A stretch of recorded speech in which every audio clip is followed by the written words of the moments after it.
महाबळेश्वरमध्ये चोरून महिलांचे फोटो काढणाऱ्या 5 जणांना पोलिसांनी अटक केली आहे। 5 तरुण महिला आणि काही मुलींचे संशयास्पद फोटो काढत असताना ते आढळले आणि त्यानंतर ही माहिती पोलिसांना देण्यात आली।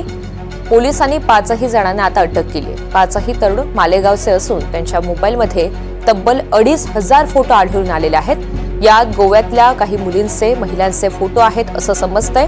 हे फोटो काढण्यामागचं नेमकं कारण काय आहे हे अद्याप अस्पष्ट आहे। राहुल तपासे या सगळ्या संदर्भात अधिकची माहिती देतील। राहुल, हे 5 जण नेमके कोण आहेत ज्या आरोपींना पोलिसांनी अटक केलेली आहे आणि या टोळक्याचा नेमका उद्देश काय होता? ऋतुजा, याचा हा जे प्रकार आहे तो धक्कादायकच म्हणावा लागणार आहे। त्याचं कारण असं आहे की आपण पाहतोय की मुलींचे वेगवेगळ्या पद्धतीचे फोटो काढून ते विक्री केले असल्याचे एकंदरीत पाठीमागच्या काही दिवसांमध्ये समोर आलं होतं आणि तसाच हा प्रकार आहे की काय तशी चर्चा आता सध्या सुरू आहे। कारण महाबळेश्वरमध्ये स्थानिक मुलींचे फोटो काढत असल्याचं त्यांच्या पालकांच्या निदर्शनास आलं आणि त्यांनी याबाबतची माहिती महाबळेश्वर पोलिसांना दिल्यानंतर त्या मुलाला ताब्यात घेतलं। त्याच्यासोबत इतर 4 जण युवक होते।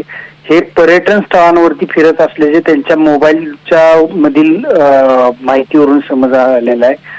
मात्र या मोबाईलमध्ये त्यांच्या जवळपास 2,500 मुलींचे फोटो समोर आलेले आहेत। क्लोजअप मध्ये घेतलेले जे फोटो आहेत ते दिसून आलेले आहेत आणि हे महाबळेश्वर बरोबर गोव्याच्या परिसरामधील मुलींचे फोटो असल्याचे समोर आलेलं आहे। एकंदरीत यांचा उद्देश नेमका काय होता, तो विक्री करण्याच्या अनुषंगाने हे फोटो काढले जात होते का, याबाबतची माहिती आता सध्या महाबळेश्वर पोलीस घेताना पाहायला मिळतात। अगदी धन्यवाद सविस्तर माहितीसाठी।